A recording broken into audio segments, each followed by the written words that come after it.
प्रिय मित्रों, जय श्री कृष्ण। मुहूर्त ज्योतिष के इस खास एपिसोड पर मैं आचार्य डॉक्टर विष्णु कुमार मिश्रा इस दिव्य एपिसोड पर आपका बहुत बहुत स्वागत करता हूं। आज हम मुहूर्त ज्योतिष के इस स्पेशल प्रोग्राम पर आज मैं आपके समक्ष ऐसे एक अति दिव्य और अति महत्वपूर्ण विषय को लेकर के प्रस्तुत हुआ हूं, जो ज्योतिष का एक महत्वपूर्ण योग है। उस योग का नाम है सिंहासन योग। सिंहासन योग जन्म कुंडली में कैसे बनता है, हम इसकी चर्चा आपसे करूं, पर उससे पहले आपसे आग्रह, अगर आपने अभी तक हमारे इस चैनल को सब्सक्राइब नहीं किया है तो प्लीज चैनल को सब्सक्राइब करें, साथ ही नोटिफिकेशन बेल को भी प्रेस करें।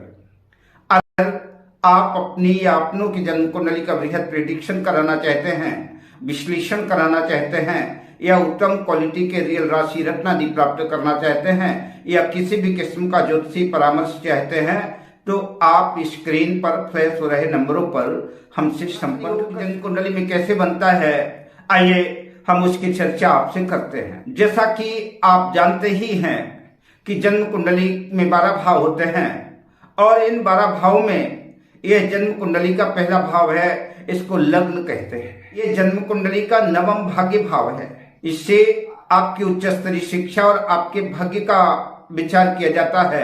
और ये जन्म कुंडली का 10वां भाव है, जो कि आपके करियर का भाव है। इससे आप कैसा करें, मेष लग्न से मीन लग्न के अंदर किसी भी लग्न की कुंडली हो, मेष लग्न की कुंडली हो, वृष लग्न की कुंडली हो, मिथुन लग्न की कुंडली हो, कर्क सिंह कन्या मीन लग्न तक किसी भी लग्न की कुंडली आपकी हो, उससे कोई फर्क नहीं पड़ता।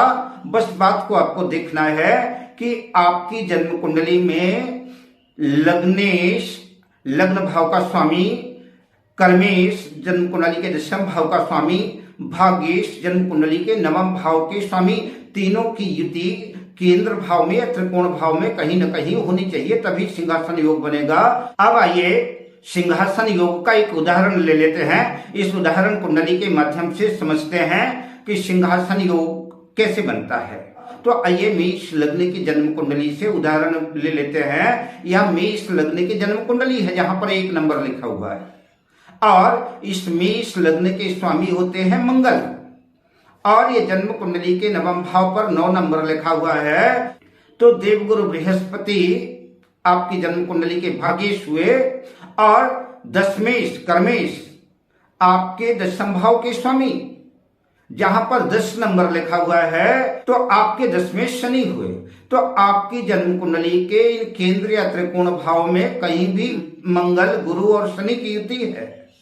लग्न भाव में, जन्म कुंडली के 4th भाव में, जन्म कुंडली के 5वें भाव में, जन्म कुंडली के 7वें भाव में, जन्म कुंडली के 9वें भाव में, जन्म कुंडली के 10वें भाव में कहीं भी मंगल, गुरु और शनि की युति है, तो आपकी जन्म कुंडली में यह सिंहासन योग कहलाएगा। और सिंहासन योग की अत्यंत महिमा है। जिस जातक की जन्म कुंडली में भी यह योग होता है, वह निश्चित रूप से दौलत, शोहरत, समृद्धि सब कुछ अर्जित करता है। उसके पास किसी चीज की कमी नहीं रहती, हर क्षेत्र में सफलता अर्जित करता है।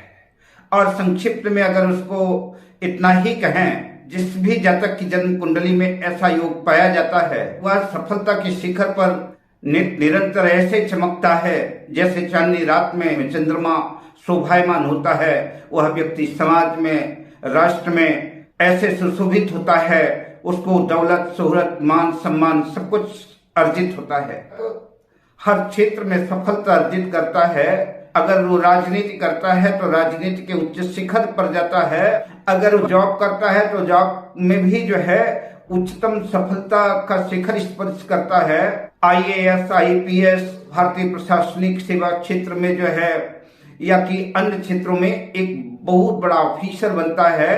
ऐसा जातक जिसकी जन्म कुंडली में ऐसा योग होता है, वह जो है राजदूत, राज्यपाल, राष्ट्रपति, मंत्री, प्रधानमंत्री आदि मतलब बड़े ओहदों पर जो है कार्य करके समाज की, राष्ट्र की सेवा करता है, और राष्ट्र को और समाज को भी गौरवान्वित करता है। साथ ही साथ जो है तो हर लोग ऐसे व्यक्ति का आदर करते हैं, और लोगों के दिलों में ऐसा व्यक्ति राज करता है। अगर बिजनेस करता है तो बिजनेस में भी उच्च शिखर इंडस्ट्रीज वगैरह के क्षेत्र में एक महत्वपूर्ण स्थान अदा करता है और एक बहुत धनी मानी ख्याति प्राप्त ऐसा जातक होता है। बस संक्षिप्त में इस योग के बारे में इतना ही हम कह सकते हैं कि जिसकी भी जन्म कुंडली में यह सिंहासन योग पाया जाता है, वह जातक अगर मिट्टी को भी स्पर्श कर दे तो मिट्टी भी सोना बन जाती है। अब मैं आपसे लेता हूं विदा शुभकामनाओं के साथ। जय श्री कृष्ण।